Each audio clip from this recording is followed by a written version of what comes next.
Bonjour, je vous retrouve aujourd'hui pour une nouvelle vidéo. Je vous propose une nature morte réalisée en peinture à l'huile avec comme sujet principal les poires et j'ai rajouté des grappes de raisin. Vous allez voir le processus jusqu'au moment où je m'arrête sur les raisins noirs qui sont à gauche et les raisins verts. Et également sur la droite, j'ai rajouté des grains de raisin violets.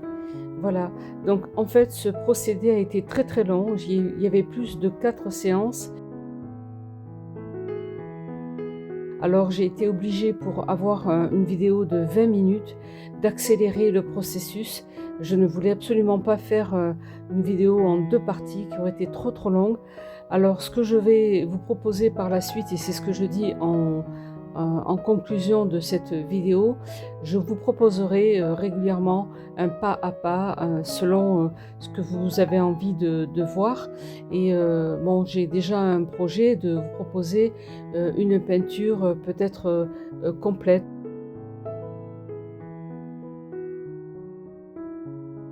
Comment on travaille la peinture à l'huile.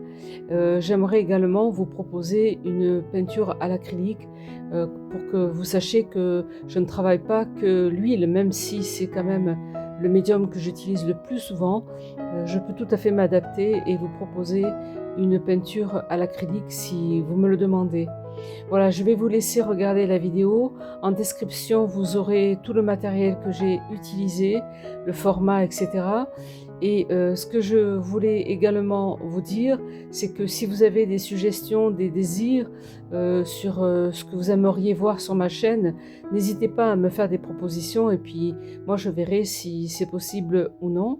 Alors je suis vraiment désolée pour tous ces accélérés, mais là on n'est pas dans le cas de figure d'un tutoriel, mais plutôt dans une démonstration d'un processus de tableau complet que j'ai réalisé pour mon activité professionnelle, hein, puisque je vends mes œuvres. Alors voilà, s'il y en a une qui vous intéresse, n'hésitez pas à aller consulter en peinture à l'huile.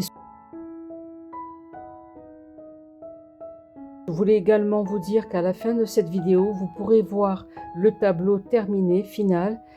Je peins toutes mes œuvres au niveau des côtés en noir et je mets une accroche à l'arrière pour que ce soit plus facile à mettre sur un mur. Toutes mes œuvres sont des œuvres originales, je ne fais jamais la même chose et je fournis un certificat d'authenticité. Bon visionnage et à bientôt.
Alors voici le tableau. Il est encore frais, donc vous voyez, ça, il y a de la brillance. Là, je pense que vous voyez, il y a des accélérés. J'en suis désolée, je ne pouvais pas faire mieux que ça pour vous montrer un peu mon travail. Donc ce tableau est en ligne sur ma boutique faartiste.com. N'oubliez pas de liker, de vous abonner si vous ne l'avez pas encore fait. Et merci à tous les nouveaux abonnés qui sont arrivés sur ma chaîne. Merci beaucoup pour vos commentaires. Certains maintenant me laissent des petits merci, des petits emojis. Et ça va permettre que mon travail soit repéré dans l'algorithme de YouTube. Je ne sais pas trop comment ça marche, mais j'ai compris que les likes et les commentaires des abonnés pouvaient vraiment faire jouer la balance et permettre que mon travail soit reconnu par YouTube. Alors, merci beaucoup à vous. Si vous avez pas tout compris dans la vidéo qui est quand même en partie accélérée, n'hésitez pas de me demander en commentaire. Je réponds à tous les commentaires. Voilà, je vous souhaite de belles réalisations. Je vous souhaite que ce tableau-là vous donne envie vous-même de créer une nature morte. L'idéal, c'est de toujours faire ce qu'on a envie de faire et aussi de terminer son tableau, même si ça nous paraît long. Je vais le dire dans une des vidéos que vous verrez bientôt. Eh bien, parfois, il faut que ce soit long, il faut qu'il y ait certaines étapes et qu'on ne peut pas déroger, auxquelles on ne peut pas déroger pour arriver à un résultat qui soit comme on a envie, qui soit dans notre imagination. Et je vous dis à très très bientôt pour de nouvelles aventures vidéo. Allez, au revoir!